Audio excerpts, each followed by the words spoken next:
झारखंड प्रदेश कांग्रेस के विधायक इरफान अंसारी के पिता फुरकान अंसारी ने आवास पर प्रेस वार्ता रखी। प्रेस वार्ता में उन्होंने कहा कि कांग्रेस पार्टी की कुछ नेता साजिश के तहत इरफान की छवि धूमिल करने हेतु फंसाया है। उन्होंने कहा कि कांग्रेस विधायक अनूप सिंह के द्वारा किए गए एफआईआर में कई त्रुटियां हैं। अगर अनूप सिंह को पहले से सारी जानकारी थी तो उन्होंने यह कार्य पहले क्यों नहीं किया। हालांकि फुरकान अंसारी ने आज स्वीकार किया कर इरफान गुवाहाटी गए थे, लेकिन अपने बच्चे के नामांकन कराने वहां पहुंचे थे। उन्होंने कहा कि हमारे पास सारे सबूत है। आने वाले दिनों में इरफान कांग्रेस पार्टी में अपनी बड़ी दावेदारी रख सकते थे, इस वजह से उन्हें फंसाया गया है। सीएलपी लीडर भी उनकी बातों को समझने के लिए तैयार नहीं है। की कॉपी है ये लिखा गया है 31/7/2020, जबकि 2022 चल रहा है। ये डेट देख लीजिए, क्या डेट है सर? 31/7/2020 में एफआईआर की गई है, जो लिखा गया है। और अधिकारी जो अफसर है, अफसर इंचार्ज है, केस को दर्ज किया है, जो सुना किया है, उसने क्या है 31/1/2022, जबकि 7वां महीना है, 7वां महीना है। ये जल्दीबाजी क्या है? इसे साफ दर्शाता है कि एक षड्यंत्र रचा गया है और इन लोगों को फंसाया गया है। 48 लाख रुपया विधायक अपने काम से जाते हैं, अपने काम कराने के लिए जाते हैं, बहुत सारा काम होता है।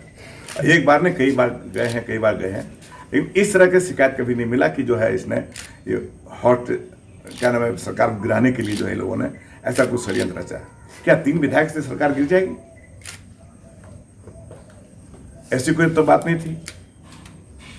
तो ये एक तरह से षड्यंत्र है, ये पार्टी के हित में नहीं है।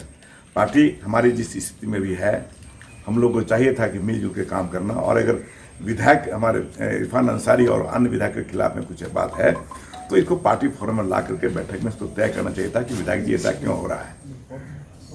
यही परंपरा रही है शुरू से, यही सिस्टम रहा है शुरू से। लेकिन अगर आप कहिए कि साहब हम एफआईआर कर देंगे, ये कौन तरीका है? आप कौन है एफआईआर करने वाले? क्यों करिएगा इस तरह से? क्या इससे पार्टी में फूट नहीं होगी?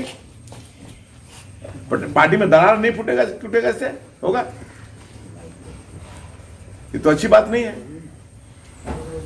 जो आदमी सदियों से कांग्रेस में रहा है, सोनिया गांधी को पार्टी में लाने के लिए हम लोग पैर पकड़े सोनिया गांधी को, और उस आदमी के परिवार पर आप उंगली उठा रहे हैं। इंदिरा जी हमको बहुत मानती थी, राजीव जी भी बहुत मानते थे, नरसिम्हा राव जी मानते थे, इसलिए कि कभी हमने गलत कोई काम हम लोगों ने किया ही नहीं। बराबर हम लोग स्वच्छ राजनीति किया है आज तक। अगर स्पष्टीकरण नहीं संतोषजनक होगा 5 आईडी लगा तो आप कुछ भी आप कह सकते हैं, कुछ भी कर सकते हैं। लेकिन अगर संतोषजनक और कोई आधारहीन अगर कोई बात अगर होगी तो आपको क्लियर हो जाएगा।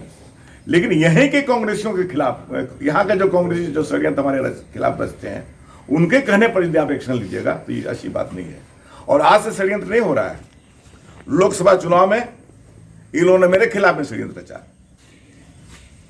ताकि फुरकान अंसारी नहीं जीतेगा, उनको टिकट नहीं बंद दीजिए, और एलायंस में हमारा सीट को डाल दिया लोगों ने मिलकर के। उस वक्त से सारे कांग्रेसियों का ज्यादा इसमें जोर था। यह है कि कांग्रेसियों क्या दुश्मनी है हमसे भाई? आप लोगों को कौन सा पार्टी विरोधी हमने काम किया? कहां पार्टी का हमने नुकसान किया जो आप लोग से षड्यंत्र रचते हैं हम लोग के खिलाफ में? ये तो बहुत खराब बात है।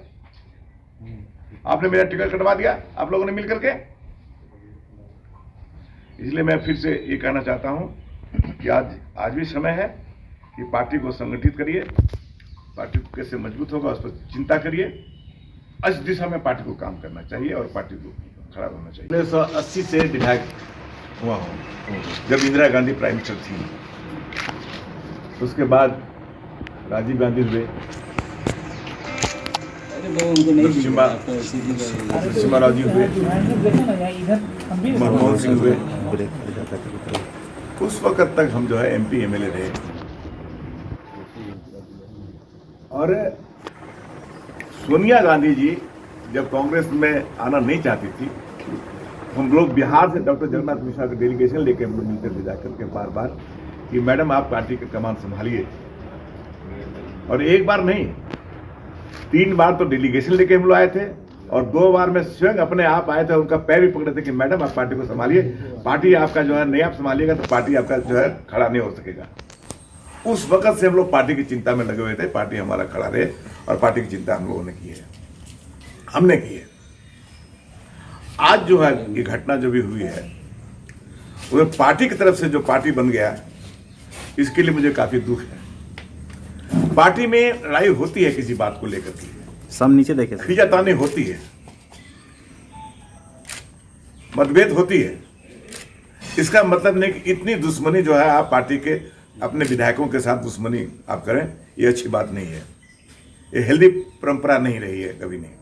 हम लोग के समय में भी झगड़ा काफी होती थी विधायकों में, लेकिन हम लोग बैठ के भी तय कर लेते थे कि भाई क्या मनमुटाव है बताओ, उसको क्लियर करते थे। लेकिन ये पहली दफा इस तरह की घटना घटी है कि हमारे विधायक के खिलाफ में विधायक ने ही एफआईआर किया है, और किसके इशारे पे किया है ये हम जानना चाह रहे हैं। और इतनी जल्दीबाजी क्या थी, जल्दीबाजी इतनी क्या थी, धड़फड़ी क्या थी, और उसका एक प्रमाण धड़फड़ी का हम देना चाहते हैं इन लोगों का। आप लोग इसको देख लीजिए, तो बताइए क्या गलती किया है। और मैं तो कहूंगा कि ये इरफान अंसारी जिनका हनुमान है उनसे पूछना चाहिए कि आप इरफान अंसारी को क्यों नहीं समझाते हैं। हेमंत जी से मैं कहूंगा कि आप इरफान अंसारी से इतना नजदीक हैं, इरफान अंसारी आपके इतने नजदीक रहे हैं, तो आप इरफान अंसारी को क्यों नहीं अपने अंडर में रखें, ठीक से रखें उसको, क्यों नहीं समझाए, और जाकर के उसको दलदल में फंसाने की कोशिश की है आप। इसलिए मैं ये कहना चाहता हूँ आप लोगों के माध्यम से कि एक षड्यंत्र है, और इस षड्यंत्र का जो है खुलासा होना चाहिए। और आला कमान से मैं ये बात कहूँगा कि आपको किसी को निलंबन करने से पहले आपको सो करके, हेमंत जी की जब वो कहते हैं कि हम हनुमान हैं, हेमंत जी से बहुत प्रिय हैं, तो हेमंत जी को कहना चाहिए कि भाई आप उनको कंट्रोल में रखना चाहिए, विधायक को, अपने विधायकों को क्या शिकायत है, क्या शिकवा है, कहाँ क्या कर रहे हैं वो। और मैं समझता हूं कि 3 विधायक सरकार नहीं गिरा सकता है। अब कोई कहता है 5 विधायक बोल रहे हैं, 6 विधायक बोल रहे हैं, तो हम कहा कि हम लोग कैसे बताएंगे भाई। जो विधायकों का जो है सीआईडी काम कर रहा है उनसे पूछिए, उनसे पूछिए 5 विधायक कौन है, 7 विधायक कौन है। ये हम कहना चाहते हैं। जैसे ही पैसा पकड़ा गया